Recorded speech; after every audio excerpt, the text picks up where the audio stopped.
আপনাদের সামনে দেখতে পাচ্ছেন ভুল নামাজ, লাস্টে দেখবেন সঠিক নামাজ।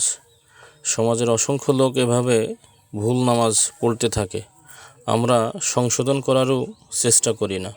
তো আপনাদের সামনে দিলাম এই ভিডিওটি, আপনারা কম বেশ সলাতের ব্যাপারে সংশোধিত হতে পারবেন ইনশাল্লাহ।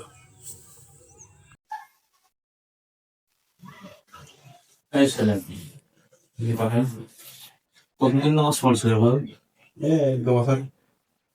নামাজের তুমি এই যে রুকু এবং সেজদা হক আদায় করলে না, তা তুমি কি বুঝলো যে আমার রুকু হচ্ছে না, আমার সেজদা হচ্ছে না?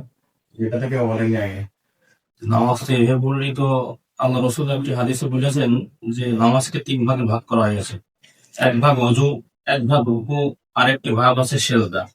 তোমার রুকু এবং সেজদা যদি ঠিক না হয় তাহলে তো নামাজ হবে না। আমি তোমার রুকু এবং সেজদা দেখিয়ে দিই, তুমি এভাবে করবে, ঠিক আছে? জি দেখাবেন।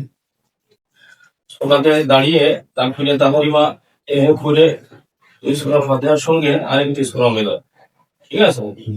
তারপরে যখন যখন তুমি রুকুতে যাবে এভাবে স্থির হয়ে যাবে রুকুতে। স্থির হওয়ার পর উঠে আবার সুন্দরভাবে দাঁড়িয়ে স্থির হয়ে যাবে। তারপরে যখন আবার সিজদায় যাবে তখন সুন্দরভাবে স্থির হয়ে যেতে হবে।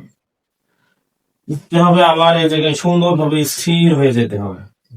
তারপর আমার যখন সিজদাতে স্থির হয়ে যেতে হবে। এরকম ভাবে সুন্দর ভাবে থেমে থেমে পড়তে হবে। ইন্নামাসে রুকু আর ইন্নামাসে সেজদা। এর বাইরে যদি করা হয় তাহলে রুকু সেজদা সঠিক হবে না। আর এইভাবে যদি সারা জীবন নামাজ পড়া হয় একটি নামাজও কবুল হবে না। আশা করি বুঝতে পারছো। আল্লাহ রহম করুক আমাদের উপরে, যেন আমরা কোরআন এবং হাদিস অনুপাতেই চলতে পারি। রব্বুল আলামিন তুমি এরকম করে আমাদের